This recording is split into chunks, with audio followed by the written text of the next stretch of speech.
UAE-യിൽ തുടർച്ചയായ ദിവസങ്ങളിൽ കനത്ത മഴ രേഖപ്പെടുത്തിക്കൊണ്ടിരിക്കുകയാണ്. എന്തായാലും അതുകൊണ്ട് തന്നെ ഈ സാഹചര്യത്തിൽ നെടുമ്പാശ്ശേരി വിമാനത്താവളത്തിൽ നിന്നുള്ള വിമാനങ്ങൾ ഇന്നും റദ്ദാക്കി എന്നാണ് അറിയാൻ സാധിക്കുന്നത്.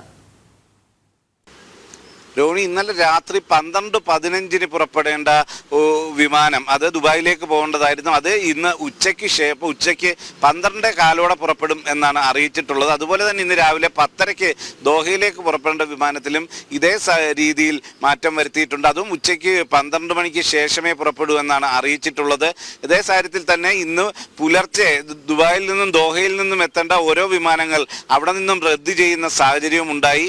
ഇനിയും കൃത്യമായും പുറപ്പെടുമെന്ന് ഉറപ്പുള്ള വിമാനത്തിലെ യാത്രക്കാരെ മാത്രമാണ് അകത്തേക്ക് കടത്തുന്നത് എന്നതാണ് വിമാനത്താവള അധികൃതർ അറിയിക്കുന്നതും. അതായത് ദുബായിൽ ഇപ്പോഴും മഴ തുടരുന്ന ഒരു സാഹചര്യത്തിൽ വിമാന സർവീസുകൾ പഴയ രീതിയിലേക്ക് ആവാൻ ഇനിയും സമയമെടുക്കും. വലിയ രീതിയിലുള്ള യാത്രാ ദുരിതം ഇതുമൂലം യാത്രക്കാർ അനുഭവിക്കുകയും ചെയ്യുന്നുണ്ട്. ഇവരെ ഒന്നും തന്നെ കൃത്യമായി അവർക്ക് താമസ സൗകര്യം ഒരുക്കുന്നതിന് ഇല്ലെങ്കിൽ കൃത്യമായി വിവരങ്ങൾ എപ്പോഴത്തേക്ക് വിമാനം പുറപ്പെടും എന്നത് സംബന്ധിച്ച കൃത്യമായി വിവരം നൽകുന്നതിനുമെല്ലാം തന്നെ വീഴ്ചകൾ സംഭവിക്കുന്നതായും ആക്ഷേപം നിലനിൽക്കുന്നു. രോഹിണി.